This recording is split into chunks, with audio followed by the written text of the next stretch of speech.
और अब खबर ईरान से एक और आपको जुड़ी हुई बताते हैं, जहां ईरान के आसपास लगातार यूएस की आर्मी सुरक्षा को कड़ी करते जा रहा है।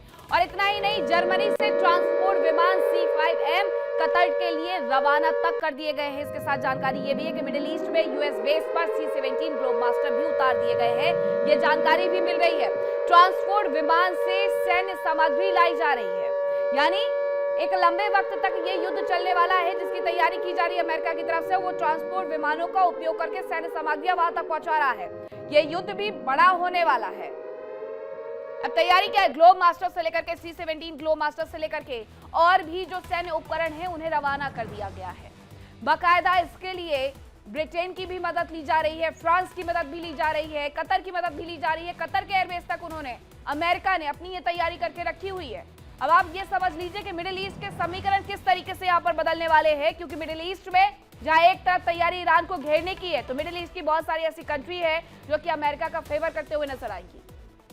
इसके साथ ही बहुत सारी कंट्री ऐसी भी है जो ये कोशिश कर रही है मिडिल ईस्ट की कि ये युद्ध ही ना हो, जिसमें एक नाम तुर्की का भी शामिल है, क्योंकि तुर्की को ये डर है कि अगर ये युद्ध होता है तो सबसे ज्यादा उन्हीं पर परेशानी आने वाली है, सबसे ज्यादा शरणार्थी उन्हीं की तरफ जाने वाले हैं। इसलिए उन्होंने बॉर्डर पर अपनी सुरक्षा भी बढ़ा दी है, मध्यस्थता भी कर रहे हैं कि ये युद्ध किसी तरीके से ना हो, टल जाए, रुक जाए। और ईरान को भी ये कहा जा रहा है कि अपने जो परमाणु हथियार है उस पर थोड़ा सा सोच विचार कर ले, लेकिन अमेरिका है, उसकी तैयारी पूरी की पूरी नजर आती है। खबर यह भी है कि सऊदी अरब को मिलेगी पैट्रियट इंटरसेप्ट मिसाइलें। अमेरिका ने $9 बिलियन की डील को मंजूरी दे दी है। सऊदी अरब को अगर पैट्रियट इंटरसेप्ट मिसाइलें मिल गई तो इसके लिए ये बड़ी जीत हो जाएगी। वहीं अमेरिका ने $9 बिलियन की डील को मंजूरी दी है। सऊदी अरब को 730 PAC-3 मिसाइलें दी जाएंगी। ये जानकारी मिल रही है कि सऊदी अरब को ये पैट्रियट इंटरसेप्टर मिसाइलें मिलेगी, यानी सऊदी अरब भी कहीं ना कहीं इस भूमिका में नजर आ सकता है, अमेरिका को धन्यवाद करते हुए नजर आ सकता है अगर उसे ये इंटरसेप्ट मिसाइलें मिल गई। और ऐसा भी हो सकता है कि इस युद्ध के दौरान, हालांकि सऊदी अरब यूएई थोड़ा बचने का प्रयास कर रहे हैं इस युद्ध में, कि ईरान हो या फिर अमेरिका हो, किसी का भी वो साथ ना दे। कई देशों की तरफ से ये भी घोषणा कर दी गई कि हम अपना एयरबेस आपको इस्तेमाल नहीं करने देंगे, ना एयर स्पेस इस्तेमाल करने देंगे। लेकिन सऊदी अरब हो सकता है कि थैंकफुल होने के लिए, दिखाने के लिए अमेरिका को अपने यहां से मिडिल ईस्ट के समीकरण बिगाड़ने दे, यानी ईरान पर हमला करने की मंजूरी दे दे। अब दो जानकारियां हैं। जानकारी ये है कि सऊदी अरब को पैट्रियट इंटरसेप्ट मिसाइलें मिलेंगी। $9 बिलियन की डील लॉक हो चुकी है। सऊदी अरब को ये 730 PAC-3 मिसाइलें मिलने वाली है। दूसरी तरफ मिडिल ईस्ट में समीकरण बदलते हुए नजर आ रहे हैं। ट्रांसपोर्ट विमानों से जो सैन्य सामग्री है वो पहुंचाई जा रही है। अब आइए आपको बताते हैं कि अमेरिका को जवाब देने के लिए ईरान ने आखिरकार क्या-क्या तैयारियां की है और उसकी सेना किस तरह से अमेरिका और उसके सहयोगियों के लिए मुसीबत बढ़ाते हुए नजर आ रहा है।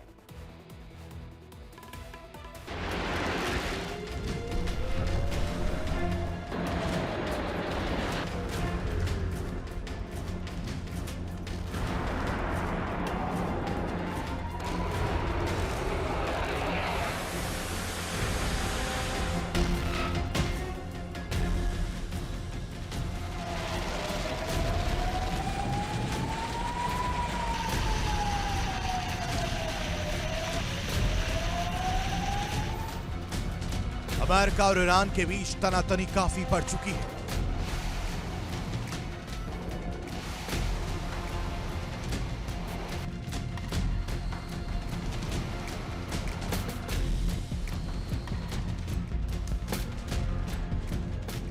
सेना तैयार, ड्रिल की जा रही है।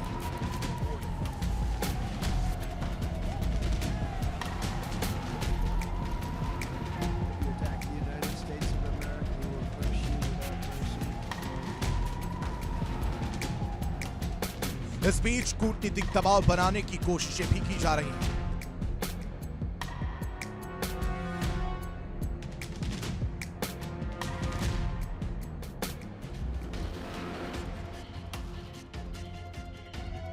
अमेरिका ने एक बार फिर दोहराया कि अमेरिकी सेना दुनिया की सबसे बेहतरीन सेना है, जो किसी भी देश में ऑपरेशन करने में सक्षम है।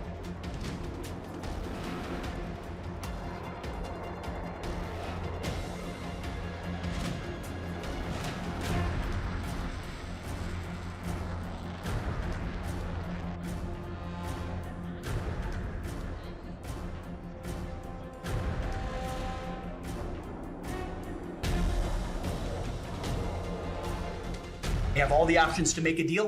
They should not pursue nuclear capabilities. We will be prepared to deliver whatever this president expects of the War Department, just like we did this month. No other military in the world could have executed the most sophisticated, powerful raid, not just in American history, I would say in world history. What those men did going downtown, another country, the most secure place in the most secure base in the middle of the night without anybody knowing until those simultaneous bombs dropped 3 minutes before the helicopters dropped. No other country could coordinate that. No other president would have been willing to empower those warriors that way to be that effective.